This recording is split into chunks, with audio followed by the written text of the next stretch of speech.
मैं विपिन कुमार अपने सभी विद्यार्थियों को लर्न इजी चैनल पर स्वागत और अभिनंदन करता हूं।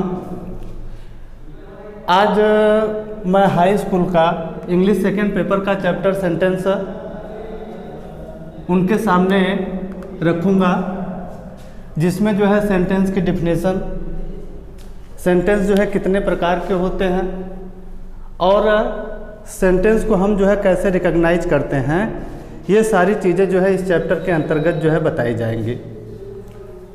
सेंटेंस जो चैप्टर है, इनकी ज़रूरत जो है विद्यार्थियों को जो है किन किन चैप्टर में पड़ती है।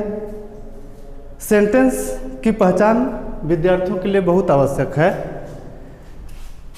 जब विद्यार्थी जो है डायरेक्ट और इनडायरेक्ट स्पीच पढ़ते हैं, तब भी सेंटेंस पहचानने की उनको ज़रूरत पड़ती है।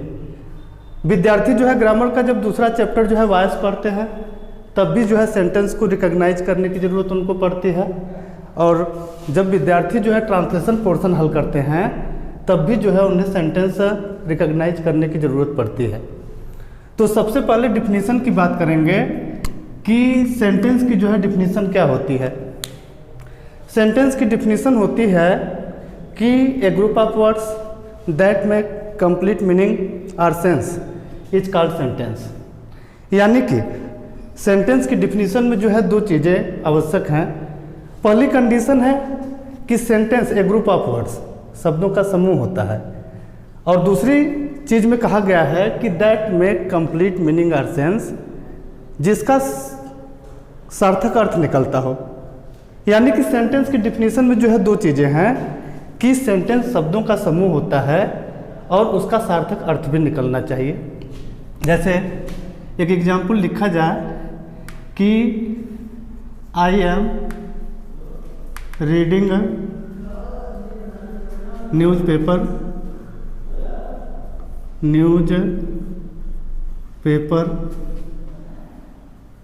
In the hall.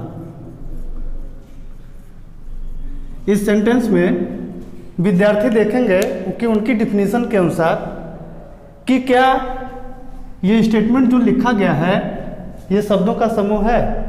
तो यहाँ पे 1 2 3 4 5 6 7 शब्दों के समूह से ये वाक्य बना है। यानी कि ये वाक्य जो है 7 शब्दों का समूह है। अब दूसरी चीज़ चेक किया जाए कि इस सेंटेंस का जो है कोई सार्थक अर्थ निकल रहा है। I am reading newspaper in the hall, मैं हॉल में अखबार पढ़ रहा हूँ, यानी कि इसका सार्थक अर्थ भी निकल रहा है। इसको ब्रैकेट बनाकर हम सेंटेंस की श्रेणी में जो है रख सकते हैं। यहाँ पे जो है ये सेंटेंस है। अब सेंटेंस जो है कितने प्रकार के होते हैं। सेंटेंस जो है 3 प्रकार के होते हैं। इंग्लिश ग्रामर में जो है 3 ही प्रकार के सेंटेंस होते हैं। पहला जो है सिंपल सेंटेंस है, दूसरा कंपाउंड सेंटेंस है, और तीसरा जो है कॉम्प्लेक्स सेंटेंस है। सिंपल सेंटेंस की मीनिंग होती है साधारण वाक्य, कंपाउंड सेंटेंस की मीनिंग होती है संयुक्त वाक्य, और कॉम्प्लेक्स सेंटेंस की मीनिंग होती है जटिल वाक्य। तो मैं अपने हाई स्कूल के विद्यार्थियों के सामने पहले सिंपल सेंटेंस के जो है प्रकार बताऊंगा कि सिंपल सेंटेंस के जो है कितने प्रकार होते हैं। पहला जो है सिंपल सेंटेंस, सिंपल सेंटेंस, जिसको हम साधारण वाक्य कहते हैं।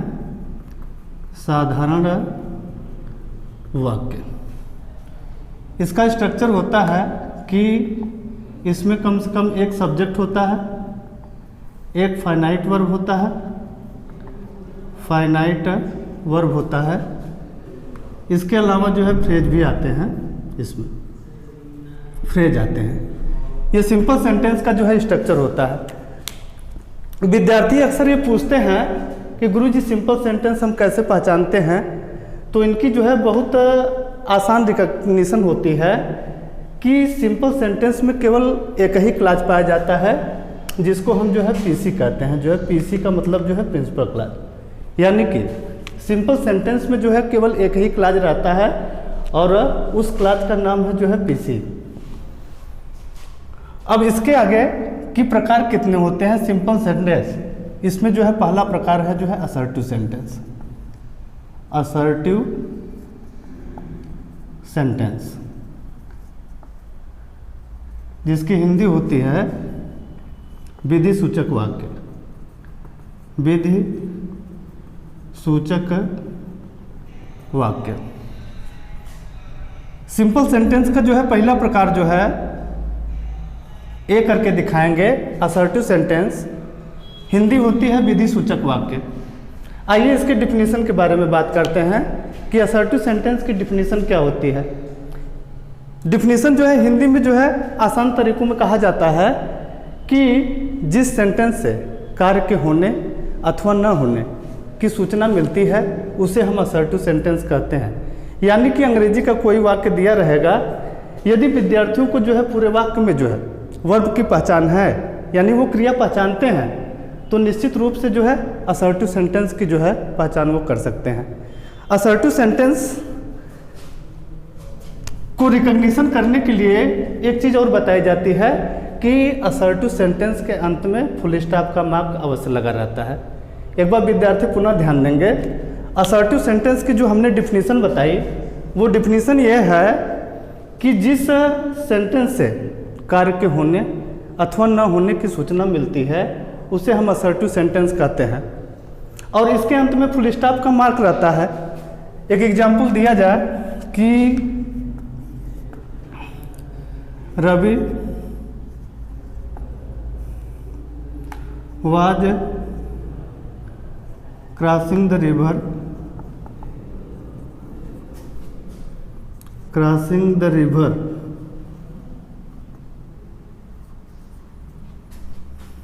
with you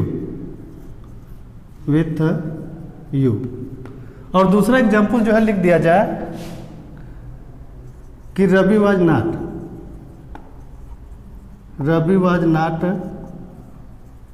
crossing the river with you।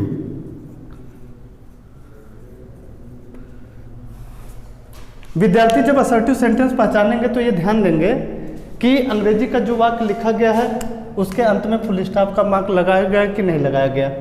तो दोनों सेंटेंस के अंत में जो है फुल स्टॉप का मार्क जो है दिया गया है। अब डिफिनीशन पे आएंगे कि डिफिनीशन क्या है। डिफिनीशन यही है कि जिस सेंटेंस से कार्य के होने अथवा न होने की सूचना मिलती है उसे हम असर्टिव सेंटेंस कहते हैं। तो इस वाक्य में जो है वर्ब कहाँ पे है, तो वर्ब जो है विद्यार्थी बताएंगे कि जो है गुरुजी क्रास है, क्योंकि अंग्रेजी के शब्दों का जब मीनिंग निकालते हैं तो जिसके अंत में ना शब्द आता है उसकी गणना जो है हम वर्ब में करते हैं। जैसे ईट मीन्स खाना, रन मीन्स दौड़ना, रीड मीन्स पढ़ना, टीच मीन्स पढ़ाना, ना शब्द आ रहा है लास्ट में, ये वर्ब की श्रेणी में आएगा। तो क्रॉस माने पार करना। अब यहाँ पे जो है विद्यार्थी देखेंगे कि यहाँ पे कार्य के होने की सूचना मिल रही है कि नहीं। Ravi was crossing the river with you, Ravi तुम्हारे साथ नदी पार कर रहा था, यानी कि यहाँ पे पार करने का कार्य हो रहा है, कार्य के होने की सूचना मिल रही है। और दूसरा जो वाक्य है Ravi was not crossing the river with you, Ravi तुम्हारे साथ नदी नहीं पार कर रहा था, यहाँ पे कार्य के नहीं होने की सूचना मिल रही है। यानी कि हम इन दोनों वाक्यों को जो है असर्टिव कह सकते हैं। जब कार्य के होने की सूचना मिलेगी तब भी असर्टिव रहेगा, और जब कार्य के न होने की सूचना मिलेगी तब भी वाक्य जो है आपका असर्टिव रहेगा। लेकिन असर्टिव जो है दो प्रकार के होते हैं।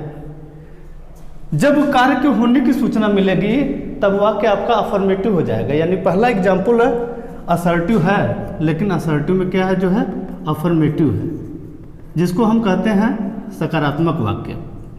और दूसरा वाक्य जो एग्जाम्पल दिया गया है कि Ravi was not crossing the river, इसमें कार्य के न होने की सूचना मिल रही है, यानी वह वाक्य भी जो है असर्टिव है, लेकिन असर्टिव में ये जो है कौन सा है जो है निगेटिव सेंटेंस है, क्योंकि जो है कार्य के नहीं होने की सूचना मिल रही है।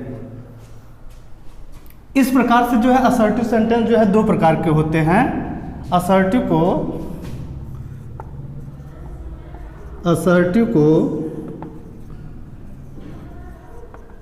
हम दो प्रकार में जो है विभाजित करते हैं। पहला जो है अफर्मेटिव है, अफर्मेटिव, और दूसरा जो है निगेटिव सेंटेंस है, निगेटिव सेंटेंस है।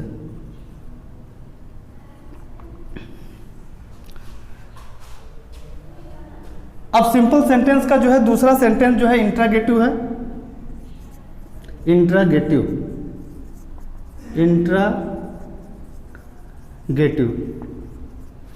इसकी पहचान जो है बहुत सरल है। इंट्रागेटिव सेंटेंस पहचानना इसलिए सरल होता है क्योंकि विद्यार्थी चाहे हिंदी का वाक्य देखते हैं चाहे अंग्रेजी का वाक्य देखते हैं तो उनको एक सिंबल मिलता है जो है इंट्रागेशन का जो है मार्क होता है, ये मिलता है।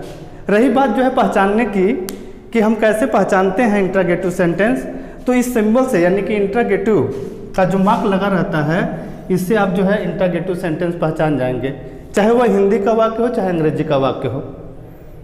अब इंट्रागेटिव सेंटेंस कितने प्रकार के होते हैं? इंट्रागेटिव सेंटेंस जो है दो प्रकार के होते हैं। विद्यार्थियों को बताया जाता है कि यस या नो टाइप इंट्रागेटिव सेंटेंस होता है, WS टाइप इंट्रागेटिव सेंटेंस होता है। दोनों में पहचान जरूरी होती है। हिंदी वाक्य जो है यस या नो टाइप कैसे पहचानते हैं? बताया जाता है विद्यार्थियों को कि जब किसी हिंदी वाक्य की शुरुआत क्या शब्द से हो, जब हिंदी वाक्य की शुरुआत जो है किससे हो, क्या शब्द से हो, और उस हिंदी वाक्य के अंत में इंट्रागेशन का मार्क लगा हुआ हो, तो वह हिंदी का वाक्य जो है क्या होता है? यस या नो टाइप होता है। अगर कोई अंग्रेजी का वाक्य दिया गया है उसको हमें पहचानना है कि यस या नो टाइप है कि WS टाइप है। तो यस या नो टाइप पहचानने के लिए अंग्रेजी वाक्य की शुरुआत किससे होती है? हेल्पिंग वर्ब से। हेल्पिंग वर्ब से जो है स्टार्टिंग होती है और उसके बाद जो है उसके अंत में जो है किसका मार्क लगा रहता है? इंट्रागेशन का मार्क लगा रहता है। तो विद्यार्थियों को जब भी हिंदी वाक्य पहचानना हो तो क्या से स्टार्टिंग होती है? इंट्रागेशन का मार्क लगा रहता है। और अंग्रेजी का यस या नो टाइप इंट्रागेटिव सेंटेंस पहचानना हो तो उसकी शुरुआत जो है हेल्पिंग वर्ब से होती है और अंत में इंट्रागेशन का मार्क लगा रहता है। हेल्पिंग वर्ब जो है विद्यार्थियों को बताई जाती है कि दो प्रकार की, जिसको हम सहायक क्रिया बोलते हैं। अब दो प्रकार की सहायक क्रिया कौन कौन सी होती है? प्राइमरी ऑक्सिलरी होती है, मॉडल ऑक्सिलरी होती है। प्राइमरी ऑक्सिलरी की संख्या जो है 11 होती है, जबकि मॉडल ऑक्सिलरीज की संख्या जो है 13 होती है। तो 13 11 जब हम कैलकुलेट करेंगे तो ये सब संख्या जो है पहुंचेगी जो 24, यानी कि 24 सहायक क्रियाएं होती हैं। उसमें इज एम आर है, वाज वेयर है, हैज हैव हैड है, डू डज डिड है। और आगे जब मॉडल्स की बात करेंगे तो उसमें can could, will would, shall should, may might must, ought need dare, use to, इनसे जो है स्टार्टिंग होती है और अंत में इंट्रागेशन का मार्क रहता है। अब विद्यार्थियों को हम बताएंगे कि WS इंट्रागेटिव सेंटेंस को रिकॉग्नाइज कैसे करते हैं।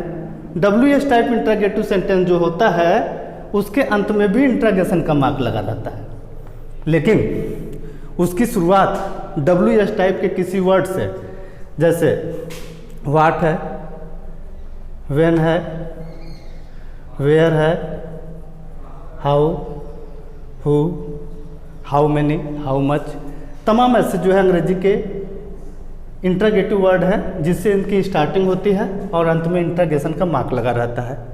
विद्यार्थियों का अगला क्वेश्चन होता है कि गुरुजी अगर हिंदी का वाक्य कोई WS टाइप है तो हम इसको कैसे रिकॉग्नाइज करते हैं? जब किसी हिंदी वाक्य के बीच में इंट्रागेटिव वर्ड यानी प्रश्नवाचक शब्द क्या, कहाँ, कब, क्यों, कैसे, कौन, कितना, किसका, किसकी इत्यादि आवे, तब हमारा हिंदी का वह वाक्य जो है WS टाइप इंट्रागेटिव सेंटेंस होता है। इस तरह से हम सेंटेंस को जो है बहुत आसान तरीके से पहचान सकते हैं। असर्टिव पहचानना हो तब भी जो है और इंट्रागेटिव पहचानना हो तब भी। अब हमारा तीसरा सेंटेंस जो है इंपरेटिव है। इंपरेटिव सेंटेंस ये सिंपल सेंटेंस का जो है तीसरा प्रकार है, जिसकी जो है डिफिनीशन हम आपके सामने जो है रखेंगे। इंपरेटिव सेंटेंस, इंपरेटिव सेंटेंस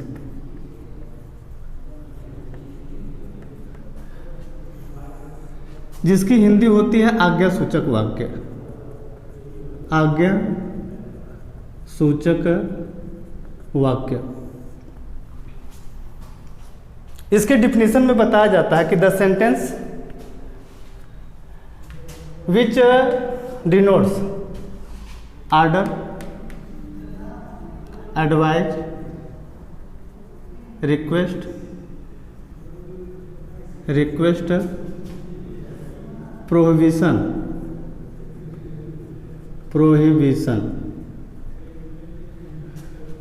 और सजेशन।